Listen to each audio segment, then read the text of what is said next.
We're good to go. Okay, I can see that the last people are just getting to their seats. We'll just wait a few minutes.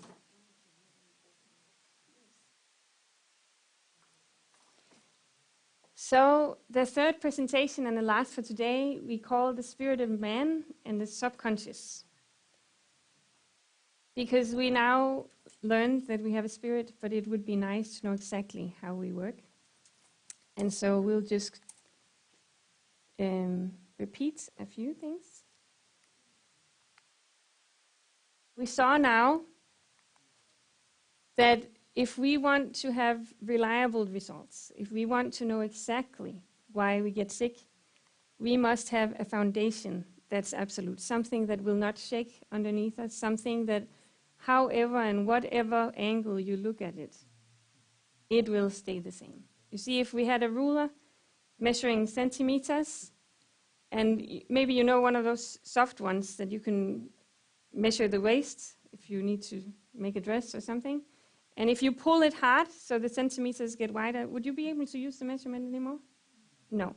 So we need something that stays the same no matter how we look at it, because if we don't have something unshakable, something unchangeable, we will not be able to use it as a standard, as a measurement. And is it possible to use a measurement incorrectly? Yes, it's absolutely possible. But if you don't have a measurement, then you cannot use it incorrectly. So, can you ignore the measurement? You can close your eyes and pretend it's not there, but is it still the measurement?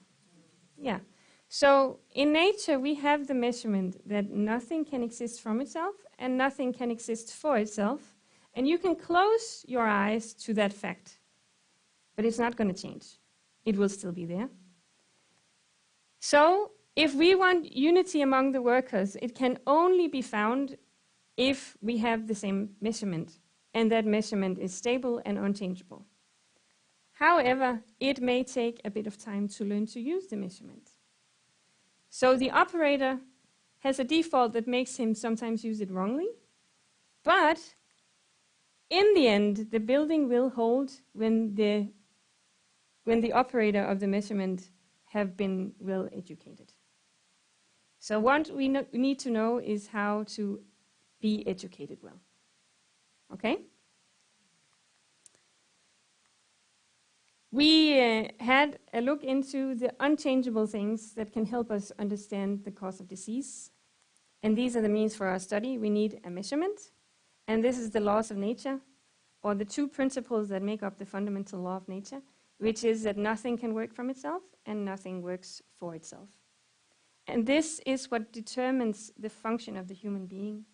And not only the function of the human being, but the function of anything and everything you can see, feel, and touch in this universe. We also discovered that one of the things we need to know is the nature of man, to know ourselves, the structure, and how we function according to law. And the last thing is the basic needs, what we need to be able to function. And these things are the same for every individual. We may have different color of eyes, we may have different sizes and different color of skin. We may even have different preferences in food and in clothes and in types of nature. My sister apparently doesn't like Denmark very much. I love your country, but I also like Denmark. But the needs we have is basically the same, only we have varieties of preferences. Okay? And so the law, we repeat it again because this is the most important thing you need to understand all the rest, is that nothing can live or function from itself, and nothing can live or function for itself. And this works for the human being too. So everything in this world must work according to the law, and therefore it functions as a channel. It must have a cause, it must have an effect, or multiple effects.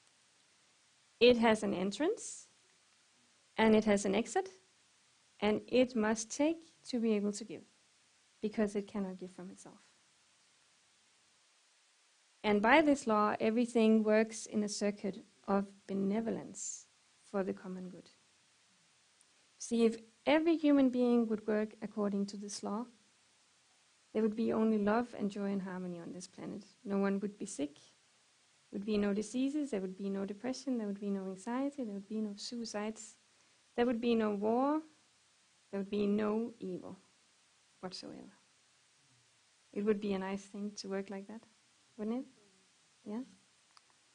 So we learned earlier that physical things or chemical things can only react. They cannot act on their own.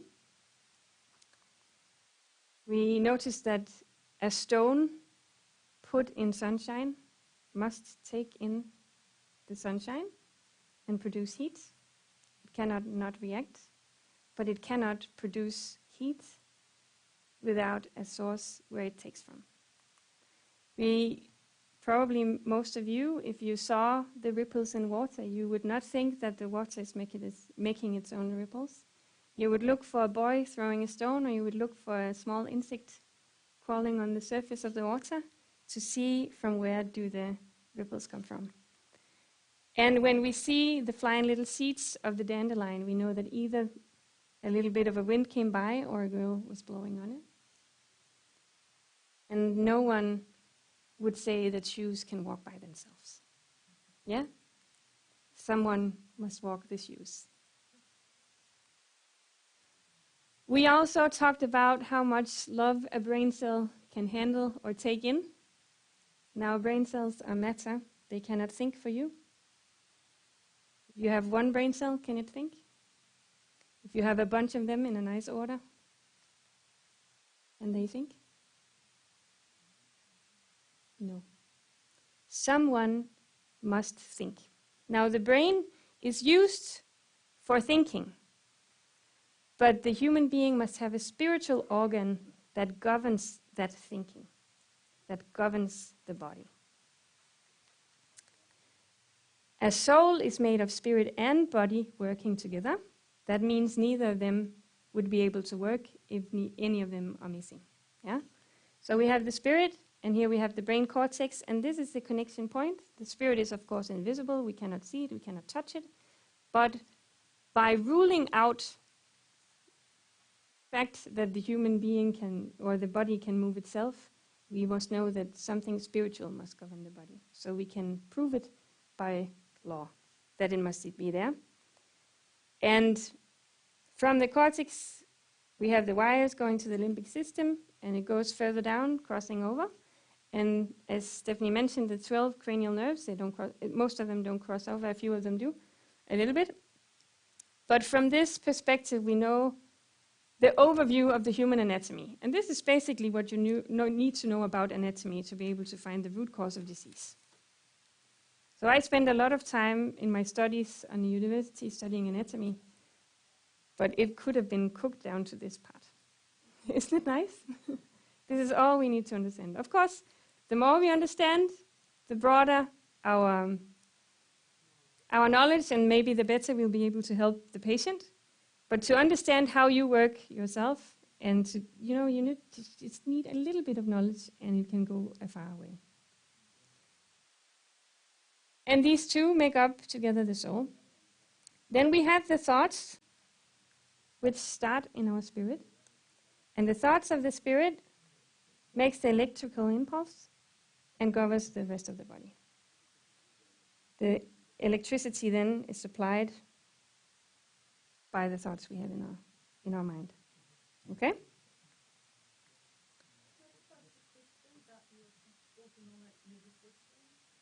The autonomic nervous system is also controlled by thoughts. Yes. Everything we are must be controlled by what we think. I pushed something that I shouldn't have pushed. Oh, something not looking so pretty. Sorry. Okay, so everything we are has only one sensor. I will show you. Yeah? So the question of the seminar is, of course, where do disease come from? I see every day children and adults with cavities. I have not had the situation yet where I had to talk to my patients about cancer, oral cancer. But it's a very serious disease. It goes very fast if you have it. People hospitalized, heart problems, infections, eczema, but even a cold, even a cough, even a sneeze, it all comes from our thoughts.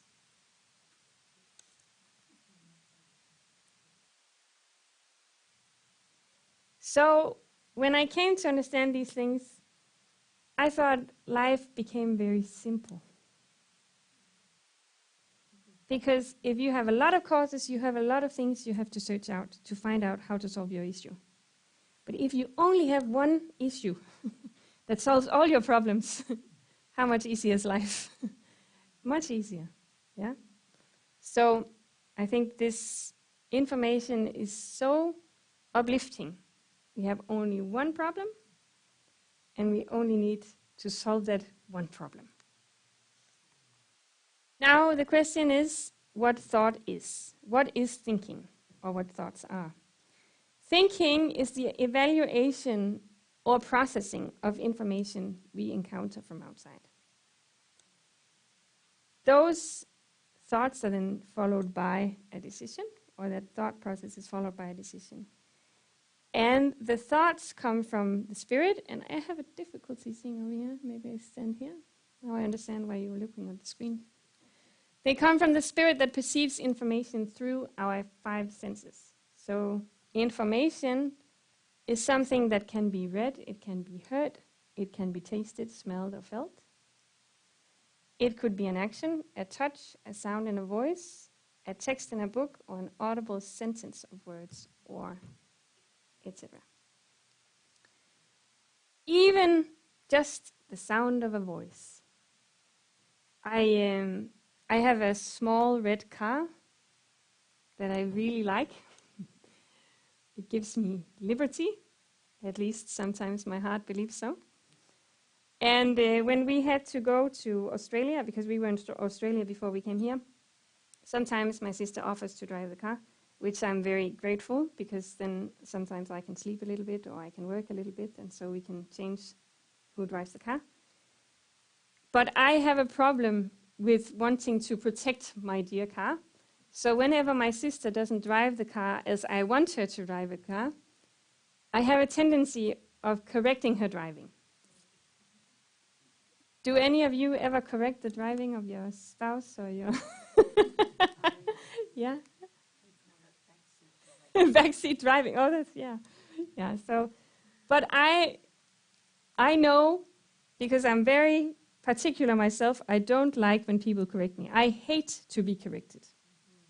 I hate it so much. So I thought, I've got to stop correcting my sister in her driving. And on the way here, I thought, this time, I don't correct her. I don't care what it takes, I will not correct her. And I don't know how far we got, maybe out of the driveway or whatever. And I thought, I will not correct her. And she turned her head, and she looked at me. And I hadn't said anything. But by the sound of my breath, she recognized my struggle. You see, information does not have to be a word in a book, but it's everything around us is information, okay? So even the temperature outside is a kind of information that we perceive. So the entrances of information in the human being must, of course, be where we hear or where the sound comes in, because who hears? Can the ear hear? No, who hears? The spirit hears. So the sound, or the sound I make with my voice, makes waves, and the ear has some smart system that picks up the waves, and then the waves go through the nervous system to the brain cortex, and then the spirit perceives the information and hears. So it's a very neat system that goes the same way all the time. And so we have the nose and the mouth and the skin or our hands and the eyes. And this is where information is put in. This is the entrance of the human being, yeah?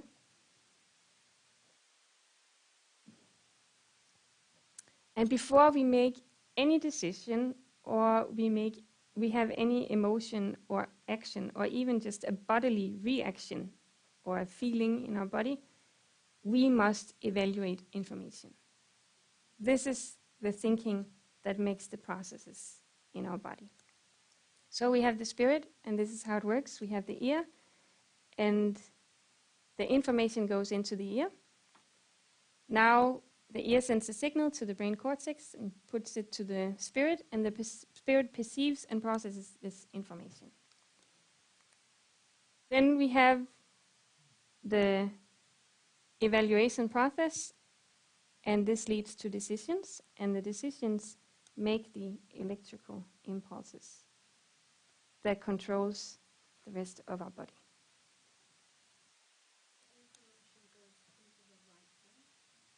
The information goes into both brains because you have two ears, so there are two ways. But even if you only touch one hand, the information goes to the cortex, yeah? So, but I explained the significance of the cortexes, yeah? Yeah. But a bit later in the seminar. So we have feelings, and we have emotions, and we have actions, and we have bodily reactions according to the perception of the information we take in. Now, then we see up here, for those that asked about the what do you call it? The autonom. What's the word? Autonomic. Thank you. I only used the word in Danish when I went to the exam, and it's a bit ago I read a book. So here we have the brain cortex, or the brain in all of it, and you see the nerves going down the spine.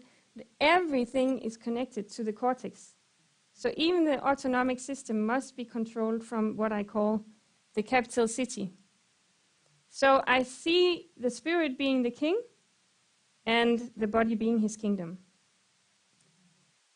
And so we have the capital city, it's the brain. Every information must go through the capital city out to every little detail in the body, but it goes even to your little toe and the nail on your little toe.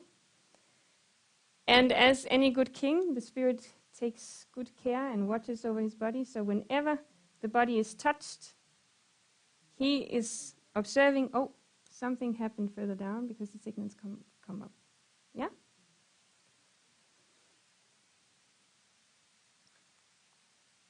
Now we make a little case study. This is a 12-year-old girl who started to have cavities and back pain. The cavities were on both sides, but the back pain was only on the right side of the body. And which brain half is controlled by the right side of the left one? If you're, yeah, exactly. So the 12-year-old girl is me. And when I was a little girl, my parents got divorced. Now, before the divorce, I was a very happy girl, and I was somewhat pretty harmonious. Whenever my parents would go to my teachers for meetings, they would say, oh, she's such a lovely girl, everyone likes her, she keeps the class together, nobody is kept outside. And I was friends with every adult. I never, some children have issues with their teachers. I never had any problems with I loved my teachers. So I had loving thoughts. And I was free, at least to some degree. I mean, all children have some things, yeah, even me, even though I was almost a saint. And I had good electrical impulses. And this gave me good emotions and free actions and good health. Now, about the age of 12, my parents decided to divorce, and not by the divorce alone, but by some conflicts in the family afterwards. My sister tells me I changed very much. I became very bossy. Very, very bossy. I would boss especially my father, I would boss my father around. I always bossed my sister around when I was, maybe, I don't know, maybe, in our family, I don't know if it's the rule, but the little sister was the annoying one, and the big sister was the evil one, thinking I don't want to have to deal with her. Yeah. So, but that only got worse after the divorce, because somehow the information outside of me changed. Now I would have thoughts of disappointment. People would not live up to my standards. I would have thoughts of hurt, of revenge. I would have thoughts of captivity, wanting to control something, but watching your inability to control it. And the impulses in my body, the electrical current in my nerves, would give me bad emotions, unfree actions, and disease. Is it normal for a 12-year-old to have back pain? I had back pain to a degree that I had to go to a physiotherapist. Now I know some kids have much worse things than I did, but it's still not normal. Yeah? Before the divorce, I never had a cavity in my life. I didn't change my diet when my parents got divorced. I didn't stop brushing my teeth. Actually, I think we had probably a more healthy diet after we moved, because women care more about health than men do. Well, it's true. Women care very much about how much they eat. They don't want to gain weight. They want to be...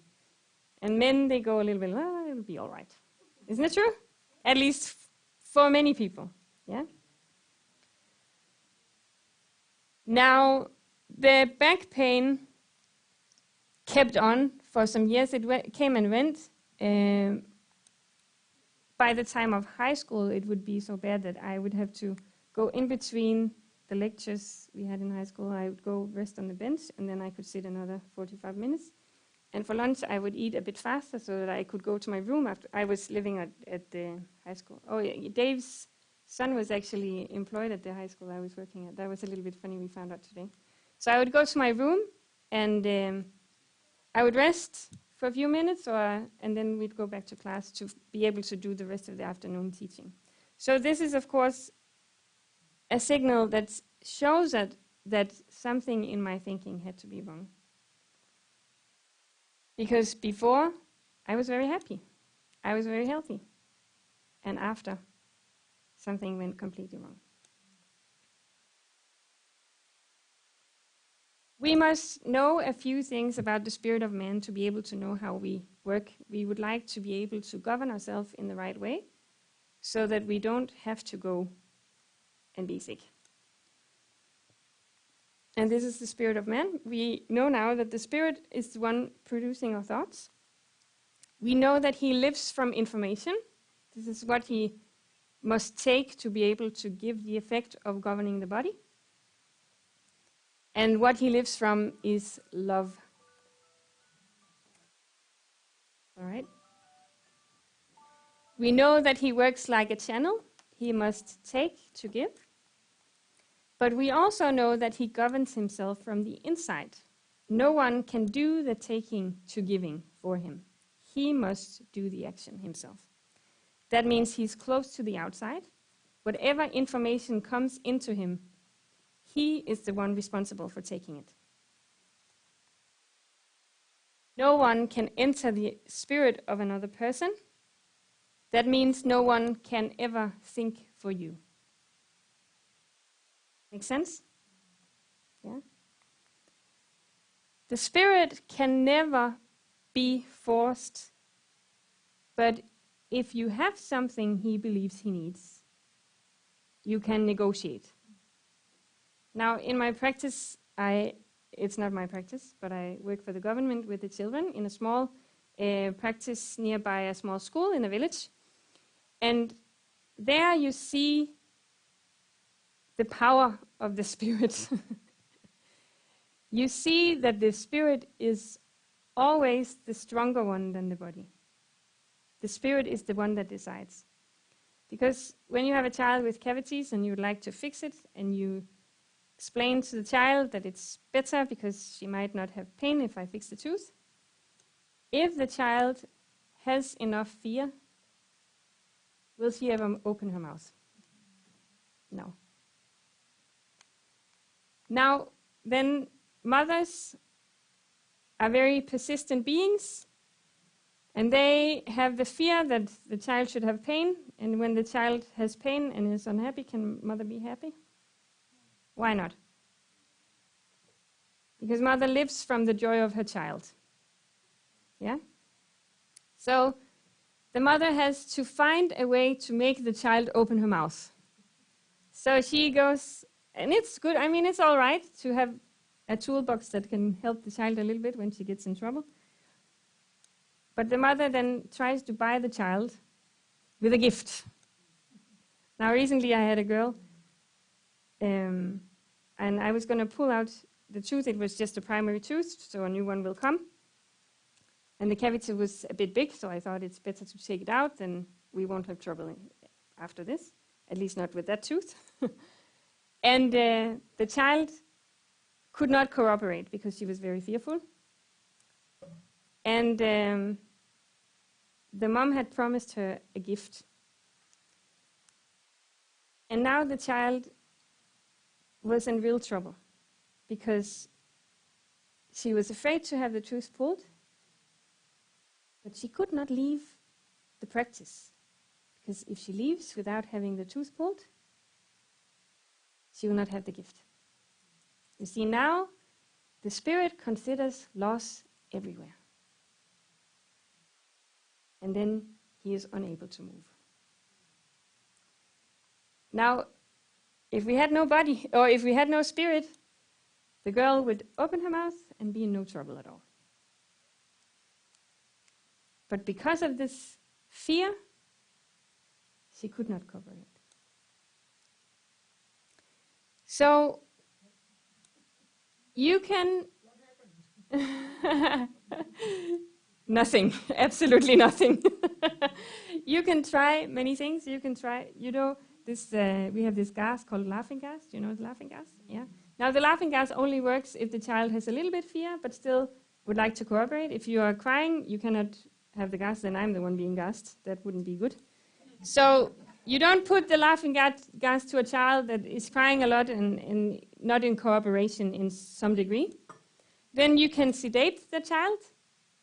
You give her some medication that puts her not to sleep, but it makes her very slow and almost without power. The muscles relax very much, and sometimes they will say things that, you know, she's very drugged when she has the medication, and she will not be able to remember the situation afterwards. So at least many times this is what happens. So you get your job done, and the child doesn't get more fearful. It's seems to be beneficial.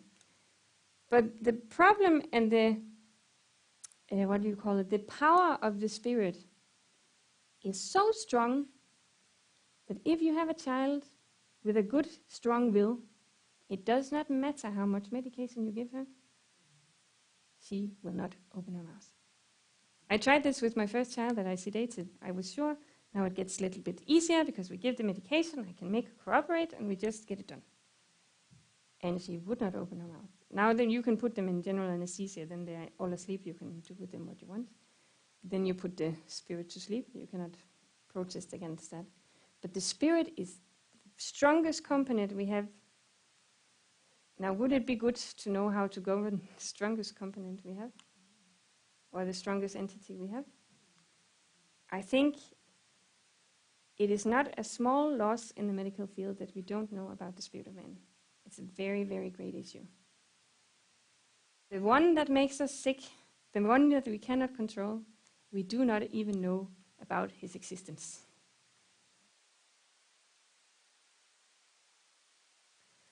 So whenever we encounter a bad effect in the end of our channel, we must recognize that something must be wrong in the beginning of the channel.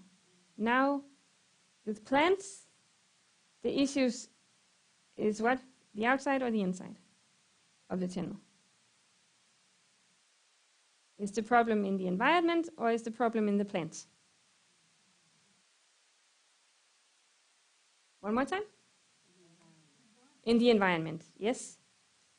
Now, with the human being, is the problem on the inside or a problem on the outside, in the environment? In the inside. How do you know that? That's where our thoughts are. Okay. So, if we have the right thoughts, the environment can change in whatever way it wants to, and we will still be healthy.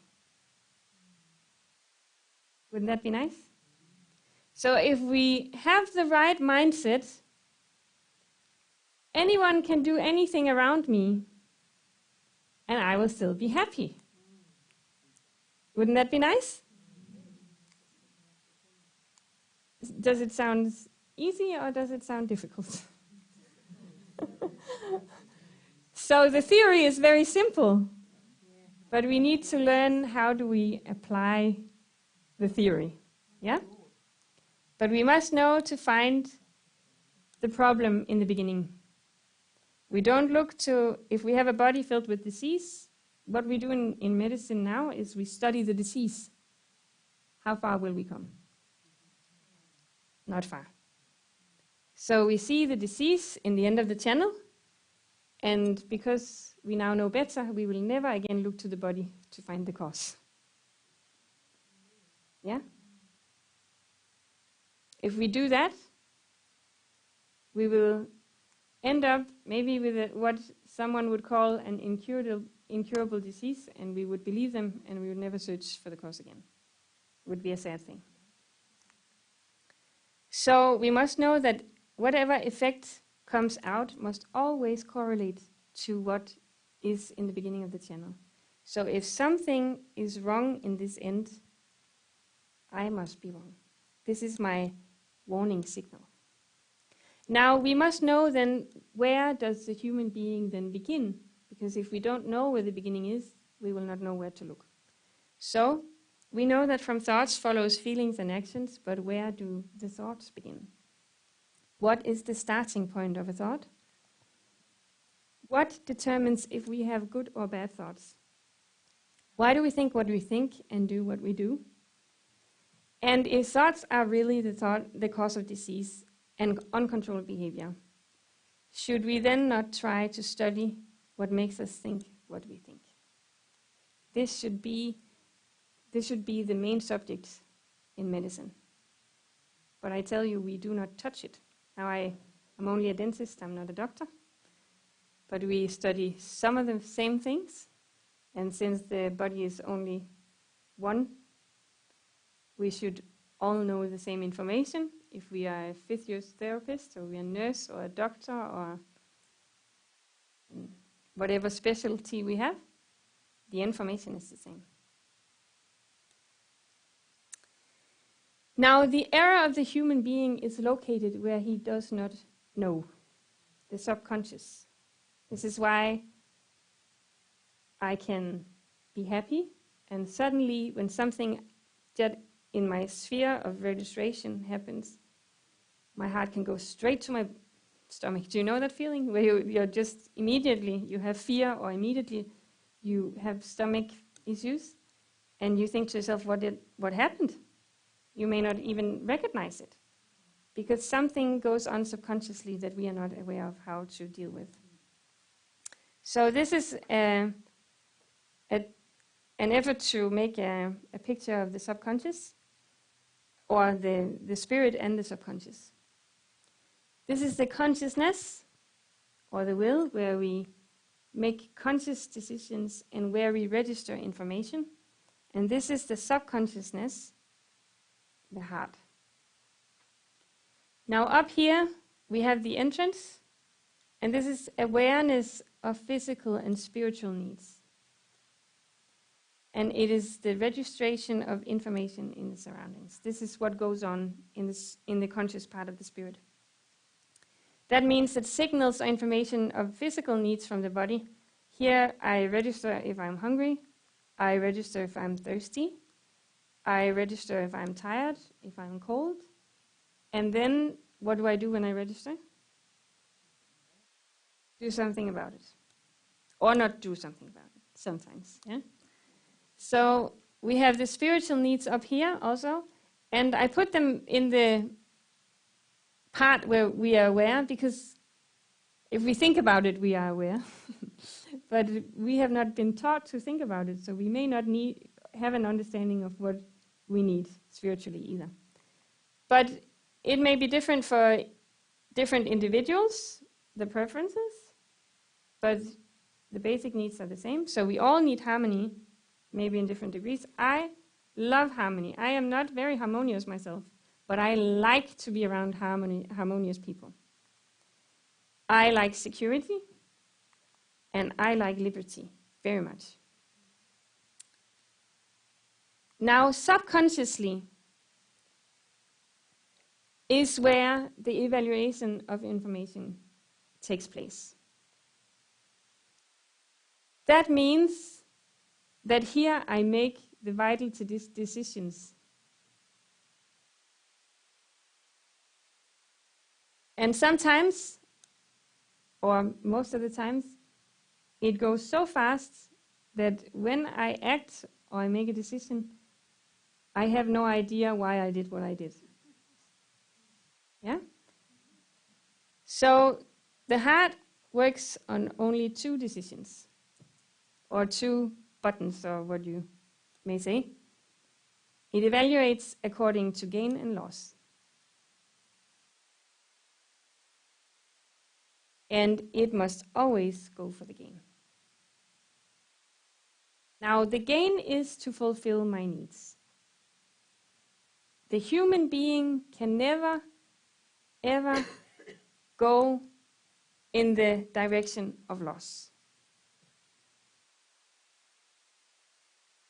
The gain of treasure is to perceive my spiritual needs to be fulfilled.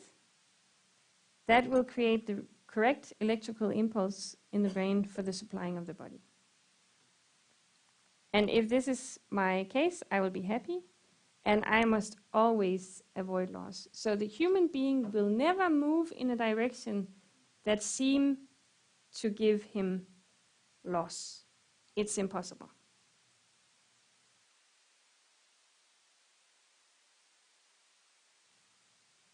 I'm surprised that no one is objecting. But it's all right. Now, if I see the gain to fulfill my needs, I will act according to that. And if I see a direction that will put me in a way that I will not fulfill my needs, I must avoid the situation. So I will have no action. This is how the brain is controlled. When I see the gain, it creates the electricity, and I go for the gain. And if I see a loss, and this is subconscious, but I might register something that will bring me loss, then I will still have electricity, because we need sustaining of the bodily organs all the time. But I will have no action that leads me in that direction. Does it make sense? Mm-hmm. Now, this is how it works. The information comes in to the conscious part. Then it goes to the heart, where we have the evaluation of gain and loss. I will then make a decision that brings me towards gain. And then I have thoughts and actions, or no actions, according to that decision. Now, the problem of humanity is when he thinks he loses his treasure. When he does not see an opportunity to fulfill his needs. Have your needs been disappointed sometimes? Mm-hmm. I tell you, it's all about perception. Perceiving loss to be unavoidable creates bad electricity or electrical impulses in the brain. Then you have bad emotions, you have uncontrolled behavior, and you have disease. The spirit or this human being will never consciously move in a direction that he perceives to give him loss. But when he perceives that it's unavoidable, he must think himself in loss. He must be depressed or angry or whatever. He will have uncontrolled behavior and he will be sick. Now I have an alarm that I don't know if it's alarm, I consider it an alarm. Whenever I have the slightest change in my emotion to the negative side, I must be wrong. Whenever I encounter, I have a little bit of eczema on my hands from preparing the seminars. I don't know if any of you are in love with exams. But sometimes we have the dangerous thought that we have to go to the exam, and this can produce some kind of stress, and we see it in our body. Whenever I have any kind of disease, I know that I'm wrong. I was recently very sick. Just after New Year's, we had a small conflict in the family. And whenever I come into a conflict like that, if it's severe enough, the next day I have a fever. Isn't it interesting? Yeah. So it depends. I mean, it depends on which kind of subject the conflict is about. But it was on a very sore point. And the day after I was sick for a week. I got rid of my cough when I was in Australia. I think it was almost gone, but for maybe a month and a half, I think. I had this, this cough when it only comes when you have to lie down and sleep. It's very annoying. But you learn to think that staying awake at night is a gain. Because if you don't, you get more sick. Yeah?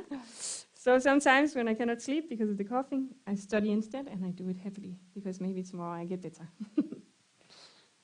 Okay, but whenever disease appears, whenever I am sad or depressed or angry, I must know, even if I cannot change in the situation, I must know by reason, my body tells me, my behavior tells me, I must be wrong.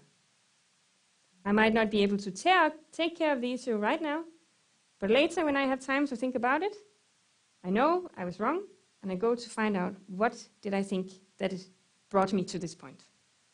Yeah? Can I just ask, so intuition is part of your subconscious, is that right? Like, Intuition is when you don't think before you act. Yeah. Yes.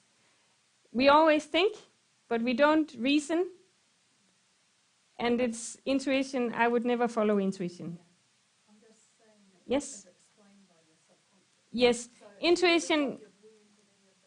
Yeah, intuition is not necessarily the subconscious and the conscious process is a part of every decision you make. Whether it's intuition or a thought that you've thought about for a long time. Yeah. So intuition is ignorance and going after ignorance. Yeah?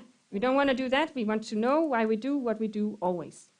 Or it's a word for what you already know, like you didn't basically just really form on it. Your subconscious? Yeah, you could say it's habit. But you want to check the habit. Is it a smart habit? When I've done enough fillings in a tooth, I don't have to think about what to do anymore. It happens automatically. Yeah. But if I have a very tired day, could I still do it wrong? Yeah. So is it better to be aware of what I do and why I do it? Yes. Yeah. So it's smart that we never again follow intuition, because we need to check everything we do. We must be aware of everything we think and everything we do. Yeah. So I have this nice case. It was a gentleman who came to the practice where I work, and he had gotten cavities only on his right side. Isn't that neat? If sugar is the cause of cavities, you only have a cavity in one tooth.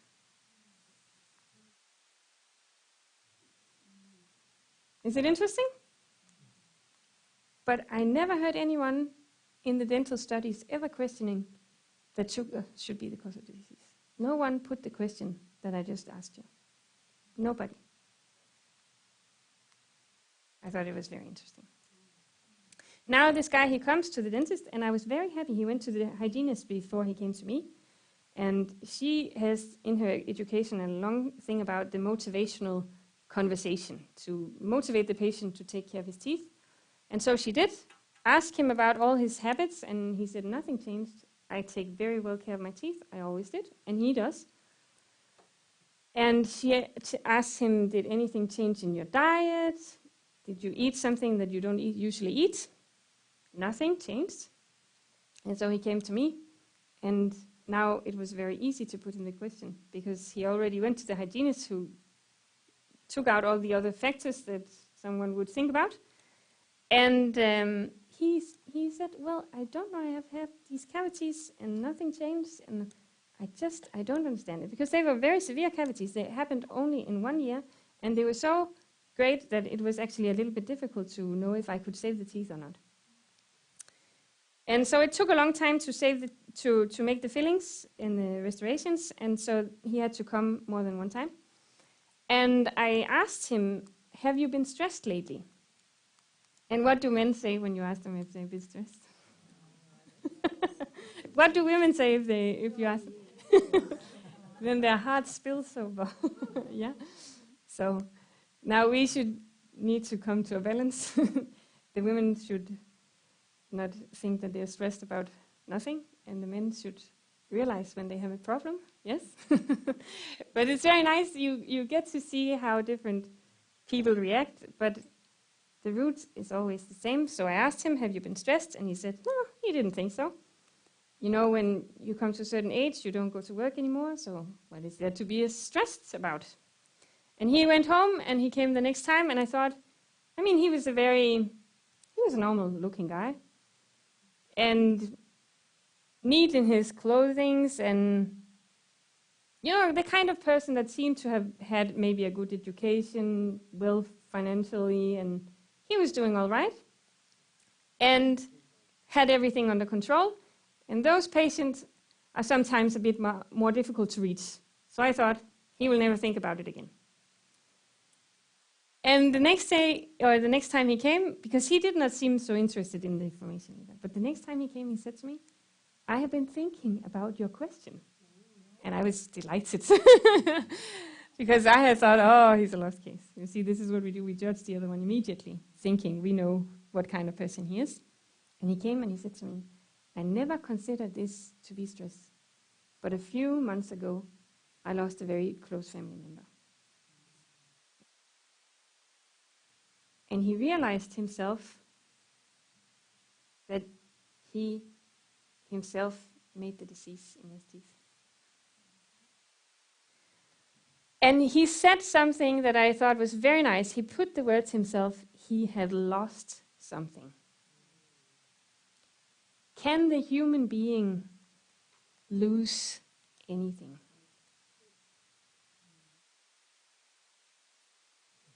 Why can the human being not lose anything?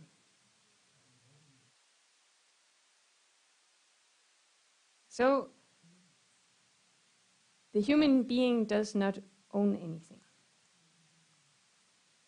But how do we prove the information to be wrong that the human being can own anything or can lose anything? Because he is sick. See, the body of the patient tells me whether he believes the truth or he believes a lie. Because the dysfunction will only come out in the end of effect if something is wrong in the beginning. Is it nice? I find it very, very satisfying. Very, very satisfying. The human being can tell me whatever he wants because of his ignorance, not necessarily because he doesn't want to admit it, sometimes because it's a difficult thing to admit, but many times because of ignorance he will tell me, oh, I have no issue. But by looking to the body, I know that there's a problem. And now I can help him, if he is open. Now, the problem of the human being is that he does not understand his spiritual dependency. We have the brain and the whole body, and everyone understands that the physical part of our being must be supplied with food and water and sunshine and all these things. This is why we question that in the first part of the seminar, because everyone will give the correct answer. We know that we must take, and most people can point out the source, which is nature. The problem comes when we go up here, because nobody knows they have a spirit. And if you don't know you have a spirit, you don't understand the need of love. And if you don't understand the need of love, you do not understand that you must take that love from somewhere. And if you don't know these things, you have no choice to change it. You have no choice to correct the error of the channel. But now, today, and tomorrow, we have some information that can help us understand and help us to take responsibility for our own being. Now this is me in dentistry school, and here I look very happy. I'm going to tell you a story where I was not so happy. And the question is, you may answer the question when I told you the story, with whose love do you love? Or with whose love did I think that I loved? Now, the question is, can the human being produce anything? Especially the love whereby he loves. I had a patient in school who came to me with periodontitis. Do you know this disease? It's called gum disease. So you have the tooth here and you have the gums here. And underneath the gums you have the bone. And when the bone level sinks a little bit because of infection, then there will become a pocket where you can measure with a little pointer. And you can probe. And you measure only millimeters. It's a very interesting job I have. Everything is measured in millimeters. And when you put the pointer and it hits the gum, if it's bleeding, there's disease. This is the idea.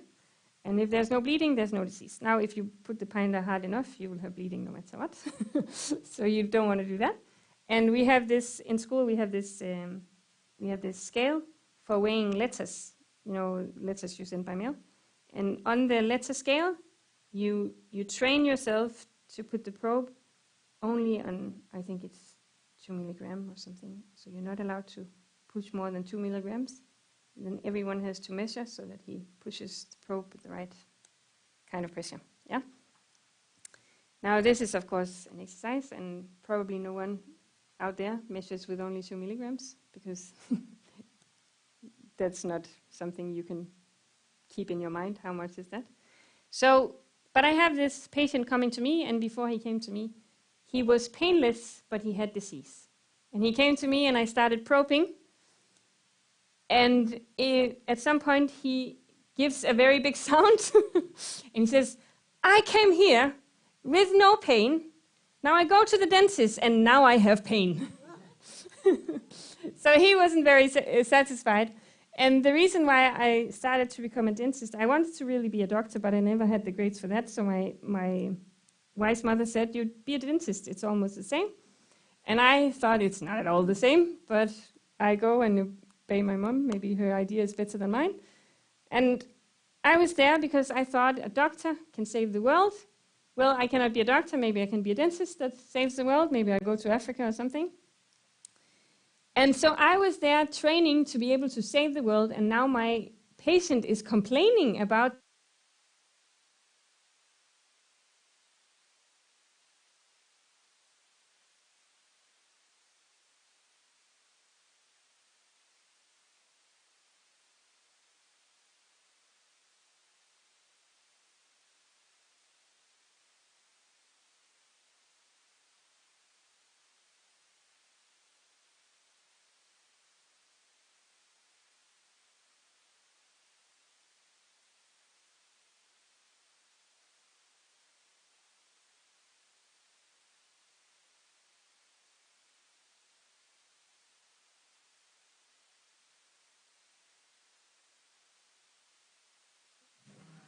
Thank you. Sorry about that. Now, from who did I believe I gave something to this patient? Did I believe I gave something to this patient? The love that I grew in my, I don't know, brain or hand or stomach. I don't know where I would grow it. But surely, whenever I have the idea, oh, I gave all my care for this patient, is it an error or is it the truth? An error, of course. Now, I recently had a patient that gave me the same kind of trouble. And I took myself thinking, well, if you don't want my help, then why are you coming here? Isn't it nice? Well, it's not nice, but, you know, it's just the idea. It goes so fast. And I had to keep myself under. I really tried to bite my tongue. I thought, I will not say anything to this young man, because he was cursing and swearing at me, and I was thinking, what did I do to you to deserve this? Yeah? Because whenever I do something good to anyone, they are in debt to me. Did you know that? They are in debt to me. Yeah? Yeah. So whenever I give my loving care, they owe me something. Yeah. Okay, so what proves that I cannot produce my own love? Because it's nice to have a theory, but we should be able to know why we believe what we believe. Yeah? We shouldn't just say I can't produce it and then that's fine. We must know what proves that I cannot create my own love. Well, we had the case. My reaction proves, yeah, because the bad effect shows that when I believe so, and someone confronts me with that belief, I get angry or upset, which is the bad effect. But sometimes in the medical field, they will tell you, oh, it's good to be angry. Did you know that? That the doctors believe it's fine to be angry? It's fine to be afraid? I don't know, but that's their reasoning. Now, what proves to me that I cannot produce my own love is, if I was the well of love, I would not search for it. I would not search for love. Yeah. So if you are the water well, would you ever draw for water? You'd never be in need of water, because it was all around you, or inside you. Not all around you, but inside you. Yeah. So whenever you look to the human being, and I tell you, every human being from he wakes up in the morning till he goes to sleep at night, all he looks for all day long is love. Now, it may come in different forms: appreciation, recognition. You see, we have this idea that some people are family people and they want to take care of their family, and they are in much need of love. And then we have the career people. The career people are searching for only one thing: to be recognized by others.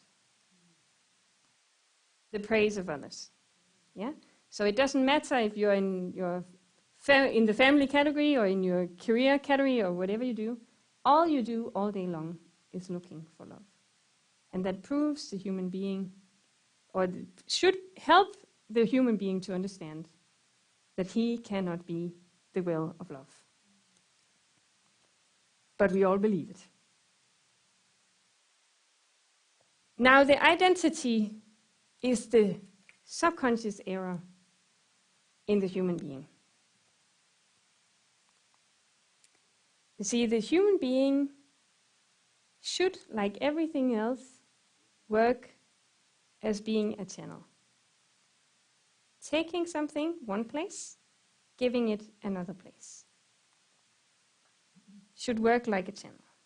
It must take to give, because he cannot create anything. It has nothing in himself. He has needs to fulfill for correct function and fulfillment of purpose. This is the truth about the human being. But the human being believes himself to be independent. He believes that he can give, but he believes that he gives from himself. So, to his surroundings, he gives, but because he must function as a channel, he must take from somewhere, he now starts to take from his surroundings, because he is not aware that he's a channel, but he believes himself to be independent. And this is the deception that leads us to disease and conflict.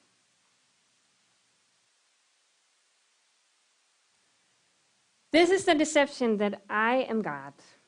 I don't need anything from outside, but I work from myself. And this is the belief that I am dependent and I am a child of God, but I am not God. Over here, on the side of deception, we believe that we are spiritually independent of a love source. We can produce our own love. And we believe that we have possessions. It's my children, it's my spouse, it's my son, or it's my brother. And I can create love myself. Oh, and it's my car. Over here, we understand that we're spiritually dependent on a love source. That means I believe I have nothing of my own. I cannot create anything. And over here, I can have personal loss, and I am a victim. You see, if I have possession, I can lose them. Someone can take something away from me. And then I must be a victim of the other one. Is that nice? I would like to never think of myself as a victim ever again. Over here, I have no risk of losing anything. And I can never be a victim of the outside.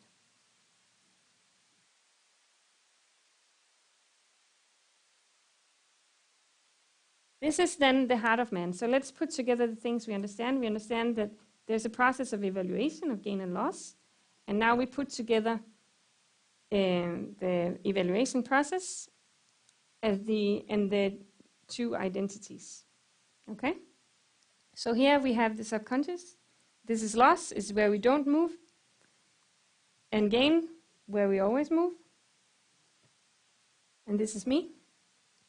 And on this side, I believe I'm God. So gain must be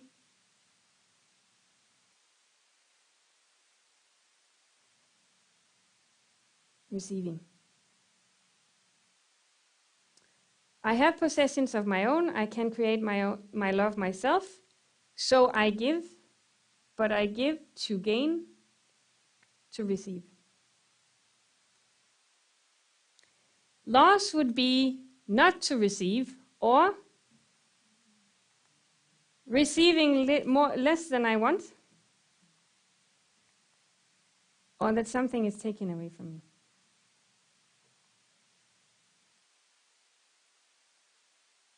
If I understand the truth that I am a child of God, I work as a channel, nothing is mine, and I cannot make anything, I will take to give. And loss would be when I don't give, or keeping something for myself. See, if you believe the truth, you will never keep anything to yourself again. And if anything is ever taken away, you will be just fine.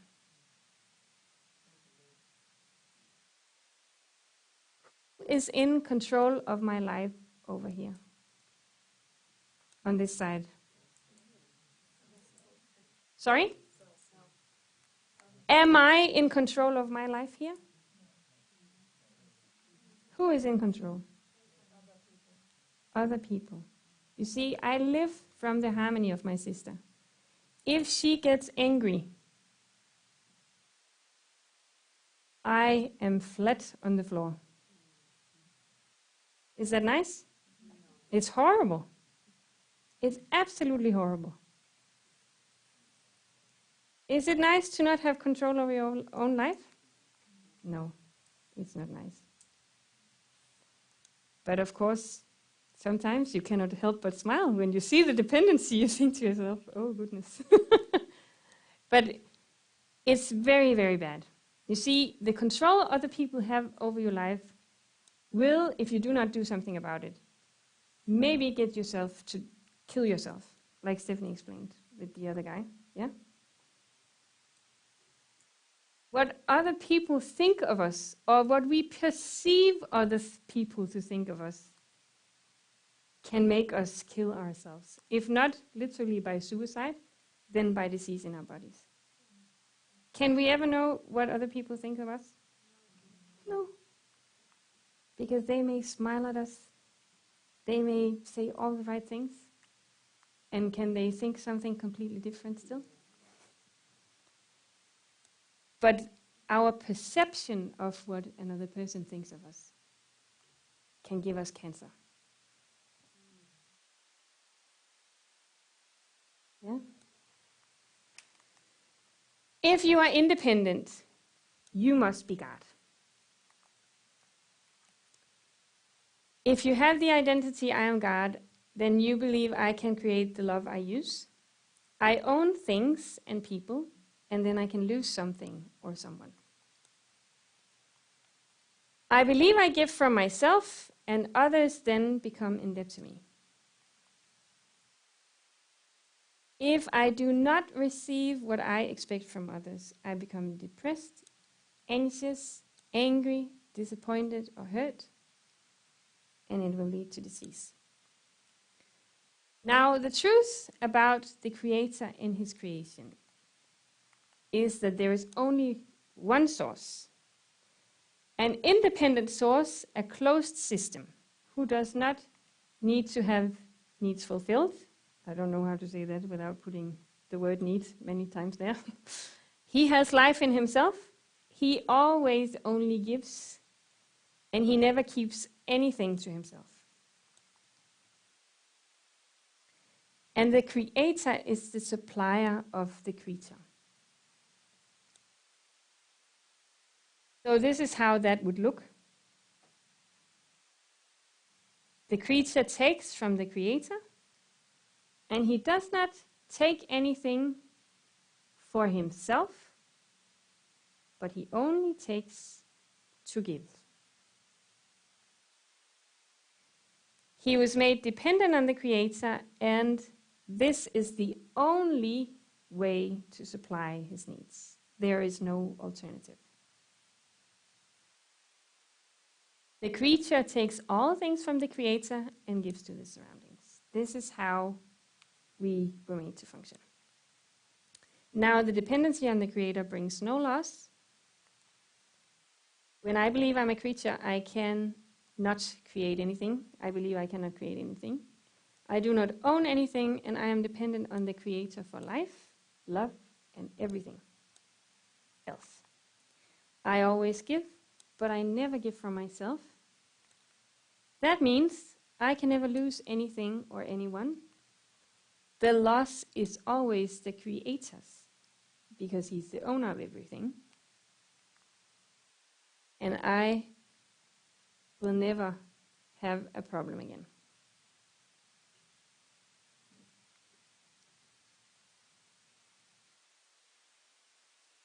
Now, in the practice, I also see this dependency very clearly, the dependency we have on other people. Because every child put on this earth has a dependency on his mother. And so sometimes I have parents asking me, why does my child get cavities? And I tell them, it's because your child is stressed. And sometimes when I have a mother, she says, oh yes, I have a very sensitive child. And when I have a father, says, what would she be stressed about? This is the experience I have. Some men are very sensitive. My father, if you ask my father if he's stressed, he would say, yes, I'm stressed. And I tell him it's not smart, and he says, I know. So, but I come from a family where you only have to blow on us, and we all become stressed and start crying. Yeah, and it doesn't matter if it's a male or a female; it's the same all over. So, in the practice, we see the stress in the child. See what happens when the child will not cooperate. Is what happens to the parents? Yes, especially the mother, but even the father. See, sometimes the mom will even hold her child still and sit on the child until I pull the tooth. But I had a nice example with a very sincere father who wanted to help his child, and he would, this idea of mindfulness, that you can talk away the problem. And he would talk, and he would talk, and he would talk, and the girl would say exactly what she knew would please her dad, because she could not have dad-in-laws, but she could not cooperate. And the more the father would talk, the more the child would be under pressure, the less she could cooperate. Yeah. So we have the best intentions. Parents have the best intentions. But the more pressure you put on this identity, I am God, the more pressure the identity will push back. Yeah. And the children cannot stand when the mother is unhappy. Now, mothers do not understand the influence they have upon their children, because no one has ever taught them. So they have no guilt. But when the mother is unhappy, the child is sick.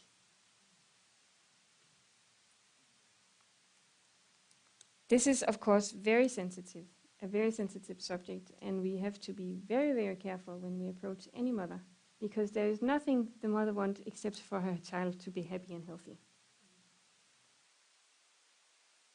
But even in the womb of the mom, we see the result when mother has a bad thought, the child will be affected. And this is why we have children born with malfunctions and lack of limbs or whatever. And the other thing that gives the child problems, because sometimes you see a child that seems to be pretty well functioning in school. This is maybe how I was before the divorce. But you still see that they get cavities, even though they have friends and they don't make a lot of trouble with the parents. But you see they still get sick, and it is caused by the separation from the mother too early.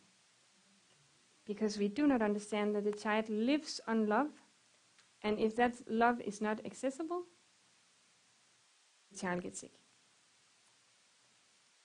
Now I have a few mothers that I've talked to in my practice, and whenever I have a few of the patients I've had in practice with the children are very severe cases where the children have a lot of cavities, so I see them very often. And this, of course, means that you get to know the child very well, and you get to know the mother very well, and you see their reaction and their interaction between them. And some of these mothers that are more sensitive are sometimes also more open when you talk to them, and they ask you maybe, I think we brush and we brush and we brush, and she does not get a lot of sugar. I cannot understand why my child gets sick. And I asked a few of these mothers, how are you? And immediately she recognizes the problem. Because mother has been in trouble or is in trouble, the child has disease. Does the mother have a choice?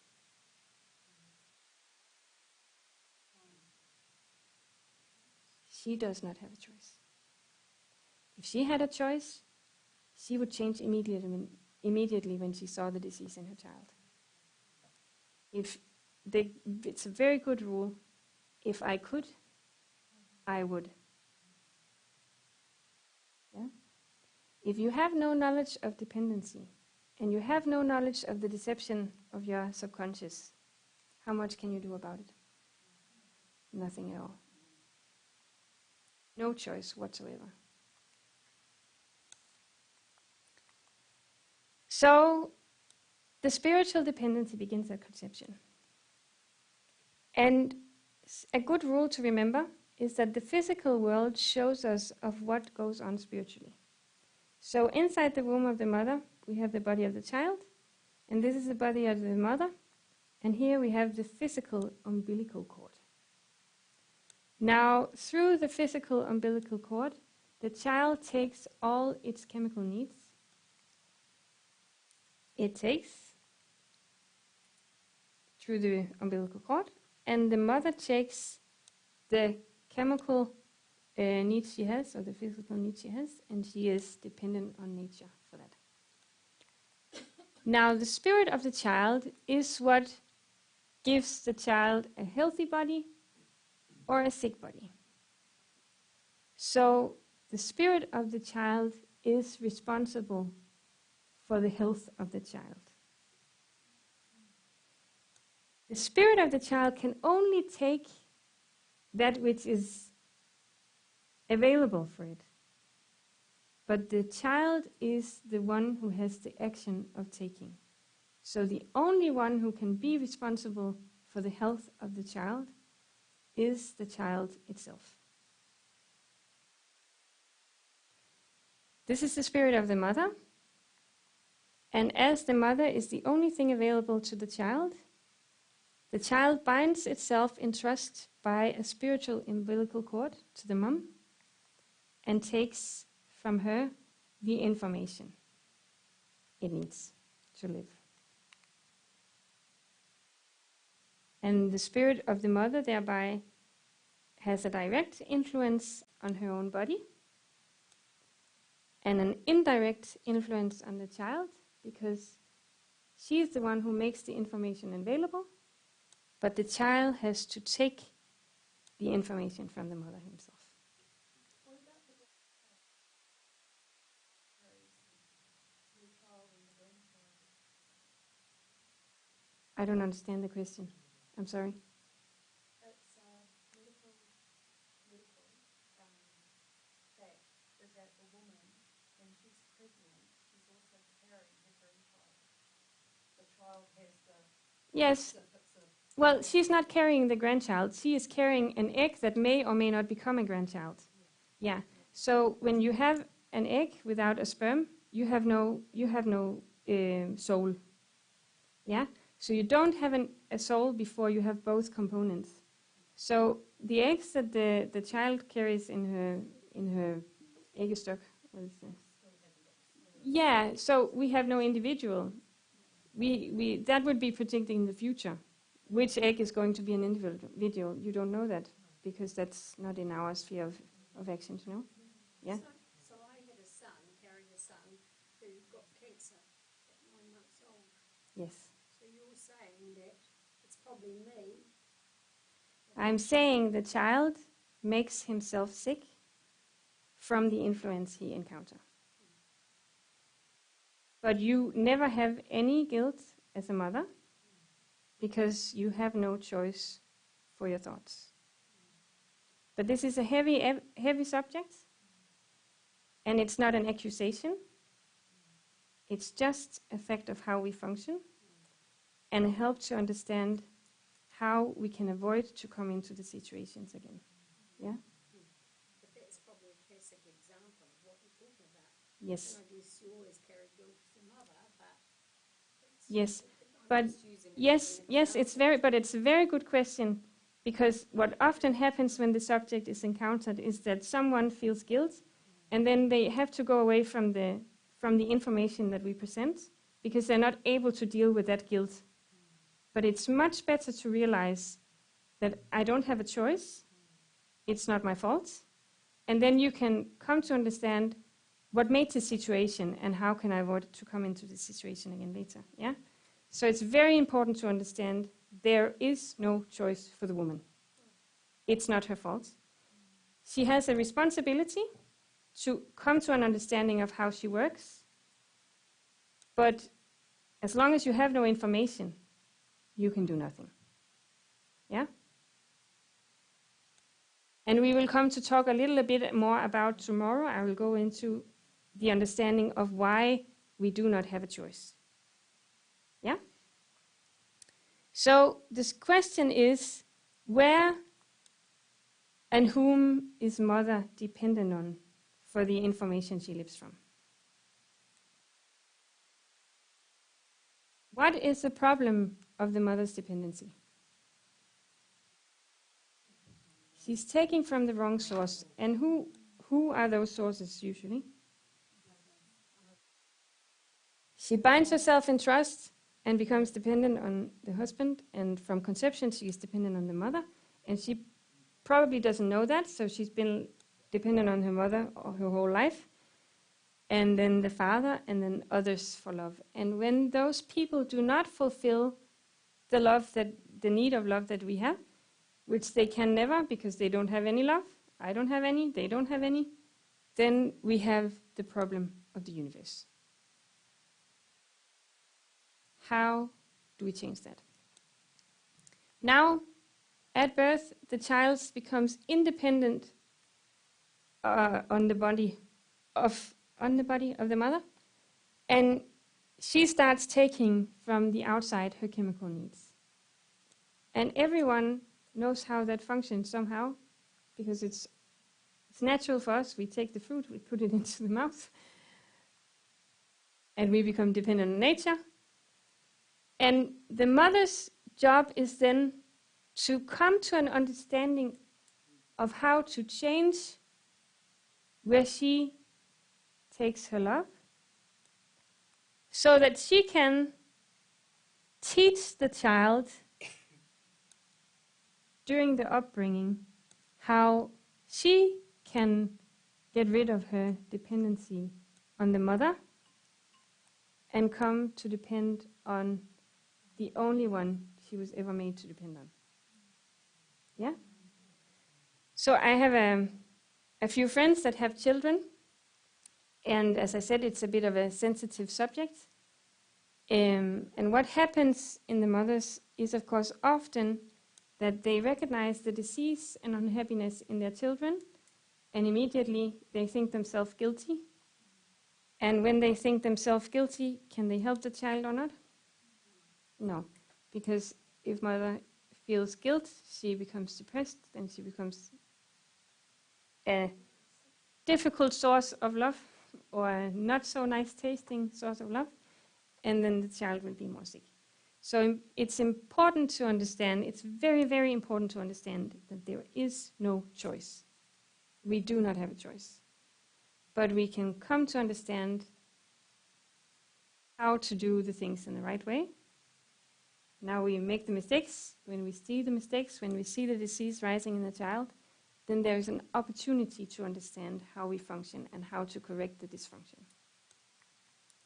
Now this is a child, and to fulfill its needs, the child binds itself to everyone around. And it's important to understand this is the action of the child. It's not the action of the other ones around it, but the child has these actions himself. And so this is a spirit, and from conception he takes from his mom, and when he comes out, or she, it may be a she's wearing the dress, she takes from the father as well after some time. But I don't know if you remember, some of my friends, I asked one of my friends when he had become a father recently, and I asked him, so how does it feel to be a dad? And he said, well, I don't really know, I'm not needed much. all he wants is her. Yeah. So in the beginning, the child is only dependent on its mother, and after some time, it becomes dependent on the father. But mother is the main source as long as the child is about, I don't know, from conception and until she's maybe, I don't know when she becomes dependent on the father, but at least the child will be very dependent on its parents till it's 7 or 8, 10 years old. Then if you're very good at teaching the child, it can become independent by the time. And after a while, the child becomes dependent on its grandparents and its siblings. Did you ever see or hear of twins that sleep together in the same bed? And then when they're taken apart, they don't sleep well anymore? It's the same with spouses. I remember some of my girlfriends from dentistry school. They would complain that whenever their boyfriend was out traveling, they would sit at home and watch movies and eat candy because they couldn't go to sleep because he was not next to them. Yeah. So see how we eat the love of each other, and when it's not available, we get into problems.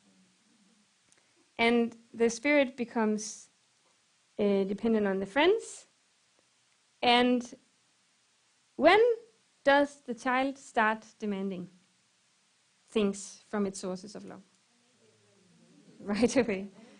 So he demands from his mom and from his dad and from the grandparents and from the siblings and from the friends, and whenever they do not act according to his needs, he will be uncontrolled. And if he does not get uncontrolled, he gets sick. You see, some children are like me. When I was before the divorce, everyone thought I was a saint. But I got a few diseases that helps us see that something was still wrong in my heart. Now, my little sister was not a very harmonious child. She was the very opposite. She had troubles with her teachers. She wet her bed till she was 11 years old. She had uncontrolled behavior. She did not have friends in school. She had all the problems I didn't have, and I thought she was so annoying.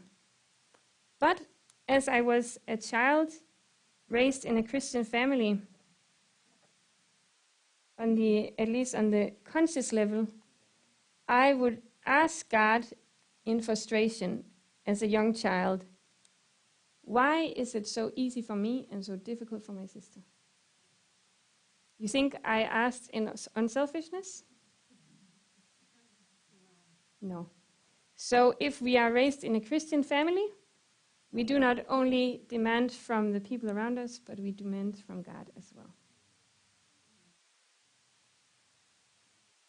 Because the harmonious child may look satisfied on the outside, but she is frustrated that all the attention and pity goes to the sick child, or to the child that's uncontrolled. Yeah? Subconsciously. Of course, I was also unhappy that my sister was unhappy because I lived from her love and from the information she gave. But everything I did, everything I thought for the sake of myself. Now,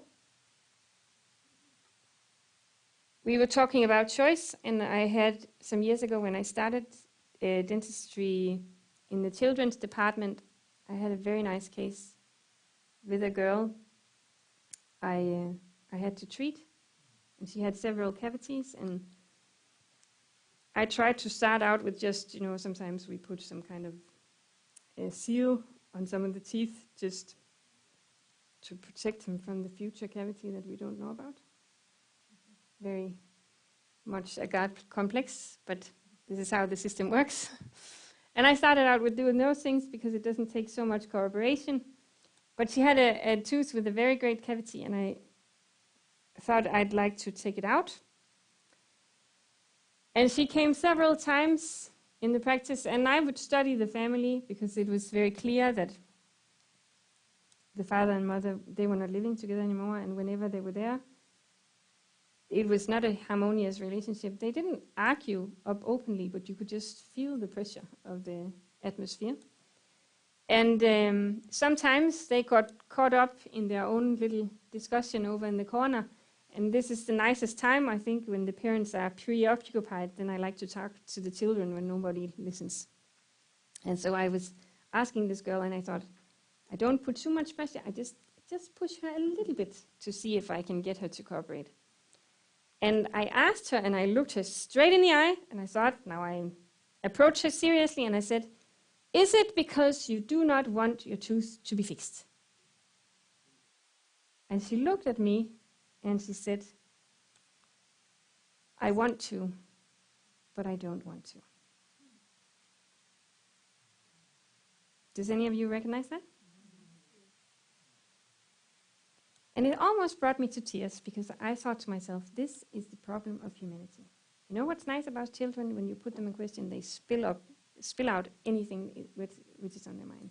The rest of us goes and we go and cover it up. We try to reach the standard that we know we are supposed to reach, supposedly. And we try and we try and we try. And sometimes we don't want to, but we try anyway, and we cannot do it. But no one speaks it out loud. But the child says exactly what's on her heart. I want to, but I don't want to. Do we have a choice? Are we guilty? This is very important questions that we have to ask ourselves and come to an understanding of. Because if we don't understand it, we will become very depressed. So this is where the session for today ends. And since it's a very serious question, I almost wish we could have the answer today. But it will be there for tomorrow. It's a good motivation to come back. And I don't know, Margaret, if you'd like to say a few words.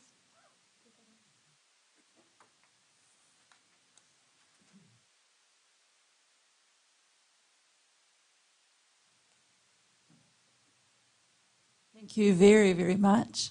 I want to briefly ask you, when I had an incurable autoimmune disease that crippled me, now you know a lot about me, don't you? How was I feeling? What did I lack? What was missing in my life? What was I searching for and not what wasn't being fulfilled? Well, I can tell you that I also had one of my children who was quite sensitive to what was inside of me. And at 10 years old, when she bit me, I was very disturbed because I thought 2-year-olds bite, not 10-year-olds. This must be a very disturbed child. Now, I treated all my children the same, and I could not understand why one didn't know that some are more sensitive than others to what's happening inside the mother. I didn't even know what was inside of me. And this child had lots of problems. And when I became well, at the end of the year, the teachers said, "What has happened to her? She was so shy, she would never speak in front of anyone." She was 11 by this stage. And at the end of the school year, she took the lead in the school musical, and she was a completely different girl. I had not treated her any differently to I had treated her before, but something had happened inside of me. So it was amazing. So I look forward to seeing you tomorrow. For those of you, we do have a Law of Life New Zealand chat. If you could just put on your registration form there a little asterisk if you would like to join it. It's on WhatsApp. So if anybody's interested in being part of that, just put a little asterisk. And Maria, would you like to come up and talk about the book group? It's a chat where we discuss this topic. People can ask questions. And we just explore it a little bit further, how we can apply it in our own lives. Any questions that you would like answered, we can endeavour to answer them. And just get to understand the topic a little bit more. So if you're interested in learning more, that's one way of doing it. And here's another. Kia ora, and Stephanie, Michala, you're part of a Telegram group, is that right? So we can connect with you at any time. So there's also the WhatsApp Law of Life book study that's available for people if you'd like to join. There's my phone number up there if you want to do that. Again, it's focusing on the Law of Life material. There is a book by Mark Sandoval who has written the Law of Life book. So we focus on that on a Tuesday morning between 6 and 6 a.m. We just read and we discuss amongst ourselves. Just also note there's a group in Northland who we plan to meet once a month. So just keeping it regional and hoping to grow that sort of on the ground rather than on the internet. So that's that. Thank you. So we're starting at 10 a.m. here tomorrow. I hope to see you all here.